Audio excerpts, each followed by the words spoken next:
Hello everyone, welcome to Easy to Learn Academy.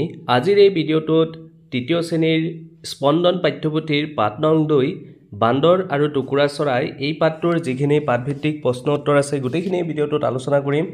তোমালোকে আৰম্ভণিৰ পৰা শেষলৈকে ভিডিঅ'টো চাবা। যদি তোমালোকে ভিডিঅ'টো ভাল পোৱা তেন্তে ভিডিঅ'টো লাইক কৰি দিবা আৰু যদি চেনেলটো সাবস্ক্ৰাইব কৰা নাই সাবস্ক্ৰাইব কৰি দিবা। ঠিক আছে তেন্তে ভিডিঅ'টো আৰম্ভ কৰো।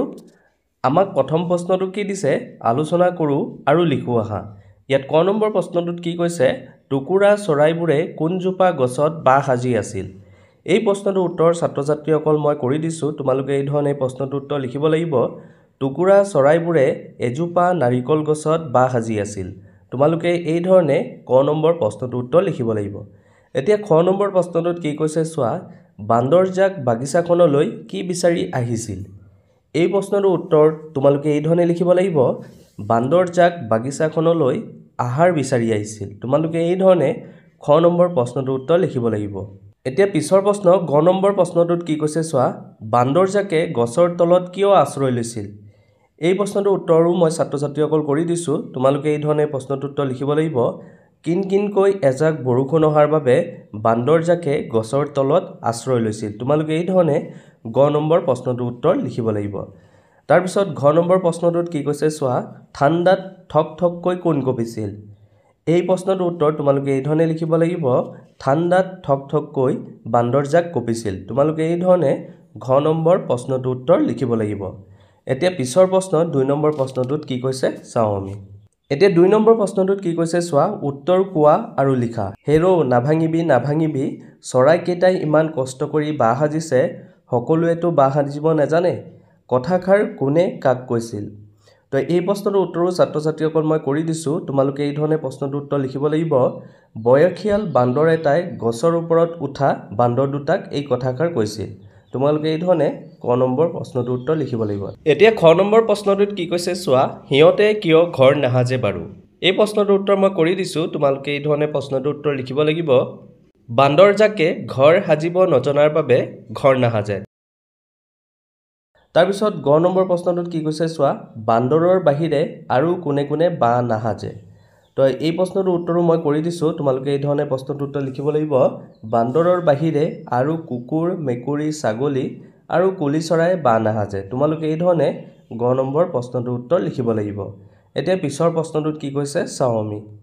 এতিয়া 3 নম্বৰ প্ৰশ্নটোত কি কৈছে চোৱা তলৰ প্ৰশ্নসমূহৰ শুদ্ধ উত্তৰটো বাছি উলিয়াই সঠিক ঠাইত আমাক গোল কৰিবলৈ কৈছে। যেনেকৈ চোৱা বান্দৰজাকক বৰষুণত তিতি থকা দেখা পাই টুকুৰা চৰাইটোৱে কৈছিল তোমালোকৰ অৱস্থা দেখি আমাৰ বেয়াই লাগিছে তোমালোকেও আমাৰ দৰে বাহ একোটা সাজি নোলোৱা কিয় আমি চোন ঠোঁটেৰেই বাহ সাজি লৈছো চোৱা। এই কথাখিনি কৈ চৰাইটোৱে বান্দৰকেইটাক কি কৰিছিল খং কৰিছিল উপদেশ দিছিল অপমান কৰিছিল নে ইটিকিং কৰিছিল। তো ইয়াৰ শুদ্ধ উত্তৰটো হ'ব খ নম্বৰ উপদেশ দিছিল। এই কথাষাৰ কৈ চৰাইটোৱে বান্দৰকেইটাক কি কৰিছিল উপদেশ দিছিল। তোমালোকে খ নম্বৰটোত গোল কৰিব লাগিব। ইয়াত যি ধৰণে মই গোল কৰিছো তোমালোকে সেই ধৰণে গোল কৰিব লাগিব। তাৰ পিছত 4 নম্বৰ প্ৰশ্নটোত কি কৈছে চোৱা ৰছীডালত ওলমি থকা শব্দসমূহ লৈ তলৰ বাক্যসমূহ পুৰাও আহা। ইয়াত ৰছীডালত দেখিছা তোমালোকে কিছুমান শব্দ ওলমি আছে। এই ওলমি থকা শব্দকেইটাৰে আমাক তলৰ বাক্যসমূহ পুৰাবলৈ কৈছে।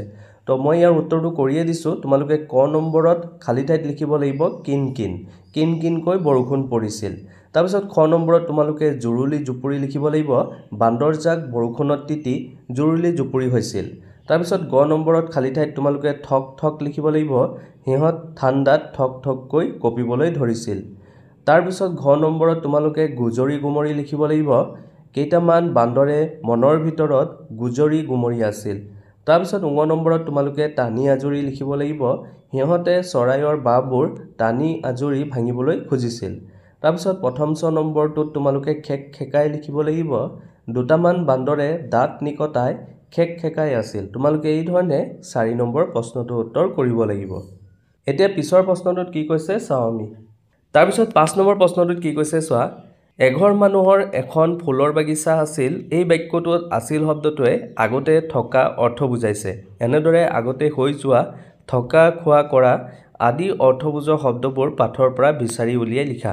তো এই প্ৰশ্নটোৰ উত্তৰো মই ছাত্ৰ-ছাত্ৰীসকল কৰি দিছো। মই পাঠটোত আগতে হৈ যোৱা থকা খোৱা আদি ধৰণৰ অৰ্থ বুজোৱা শব্দবোৰ বিচাৰি ইয়াত লিখি দিছোঁ যেনেকৈ কৰিছিল তোমালোকে লিখিব পাৰা আহিছিল বলিছিল লাগিছিল খেকাইছিল খুজিছিল তোমালোকে এই ধৰণে 5 নম্বৰ প্ৰশ্নটোৰ উত্তৰ কৰিব লাগিব তাৰপিছত 6 নম্বৰ প্ৰশ্নটোত কি কৈছে চোৱা তলৰ তালিকাখনৰ শব্দবোৰ ভালদৰে পঢ়ি চোৱা আৰু সঠিক ঘৰত ৰাইট চিন এই চিনটো দিয়া যেনেকৈ শব্দ দিছে তাৰপিছত আৰু এটা ঘৰ দিছে আমাক এটা বুজোৱা শব্দটোত আমি ইয়াত ৰাইট চিন দিব লাগিব আৰু দুটা বা ততোধিক বুজোৱাত আমি ৰাইট চিন দিব লাগে তো মই প্ৰশ্নটো উত্তৰ কৰি দিছোঁ যেনেকৈ এজোপা এটোৱে এটা বুজাইছে গতিকে ইয়াত তোমালোকে ৰাইট চিন দিবা তাৰপিছত এজাক এটোৱে দুটা বা ততোধিক বুজাইছে গতিকে ইয়াত ৰাইট দিছোঁ চৰাইবোৰ দুটামান কেইটামান এইবোৰে দুটা বা তাতকৈ বেছি বুজাইছে গতিকে তোমালোকে দুটা বা ততোধিক বুজোৱা তাত ৰাইট চিন দিব লাগিব তোমালোকে এই ধৰণে 6 নম্বৰ প্ৰশ্নটোৰ উত্তৰ কৰিব লাগিব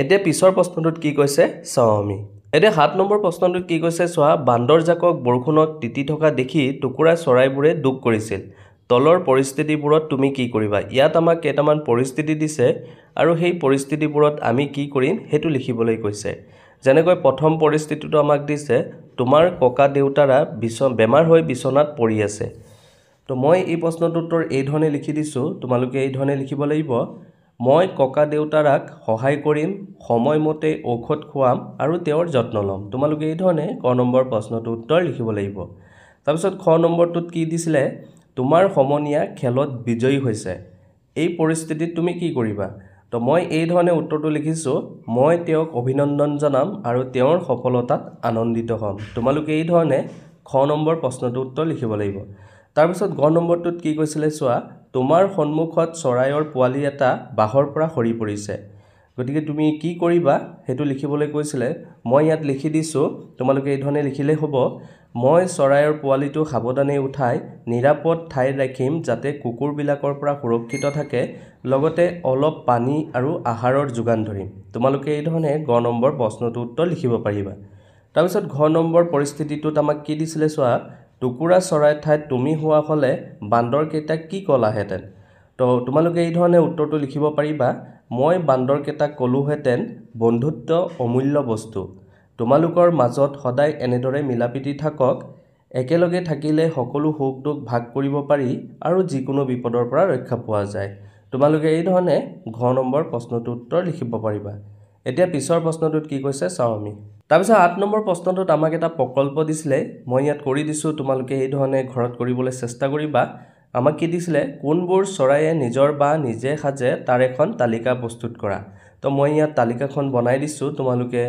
ইয়াত তালিকাখন চাবা যেনেকৈ মই চৰাইকেইটাৰ নাম লিখি দিছোঁ টুকুৰা চৰাই বাঢ়ৈ টুকা কপৌ চৰাই ঘৰচিৰিকা শালিকা এইবোৰ চৰাইয়ে নিজৰ বা নিজে সাজে তাৰপিছত আৰু এটা প্ৰশ্ন দিছিলে আমাক বিভিন্ন চৰাইৰ বাহৰ ছবি সংগ্ৰহ কৰি এখন এলবাম প্ৰস্তুত কৰা তো মই ইয়াত কেইটামান বাহৰ ছবি তোমালোকৰ বাবে যুগুতাইছোঁ তো মই ইয়াত কেইটামান ছবি তোমালোকৰ সহায়ৰ বাবে দি দিছোঁ তোমালোকে অন্য যদি কিবা যোগাৰ কৰিব পাৰা তোমালোকে গুগলত সাৰ্চ কৰিলে পাবা তোমালোকে বিচাৰিবা আৰু লগতে এটা এলবাম প্ৰস্তুত কৰিবলৈ চেষ্টা কৰিবা তো ঠিক আছে ছাত্ৰ ছাত্ৰীসকল আজিৰ এই ভিডিঅ'টোত আমি তোমালোকৰ তৃতীয় শ্ৰেণীৰ স্পন্দন পাঠ্যপুথিৰ পাঠ নং 2 বান্দৰ আৰু টুকুৰা চৰাই এই পাঠটোৰ যিখিনি পাঠভিত্তিক প্ৰশ্ন উত্তৰ আছিলে সেই গোটেইখিনি এই ভিডিঅ'টোত আলোচনা কৰিলোঁ আশা ৰাখিছোঁ তোমালোকে ভিডিঅ'টো ভাল পাইছা যদি ভিডিঅ'টো ভাল পাইছা তেন্তে ভিডিঅ'টো লাইক কৰি দিবা আৰু যদি চেনেলটো সাবস্ক্ৰাইব কৰা নাই সাবস্ক্ৰাইব কৰি দিবা ঠিক আছে তেন্তে আজিলৈ তোমালোকৰ পৰা বিদায় লওঁ ধন্যবাদ থেংক ইউ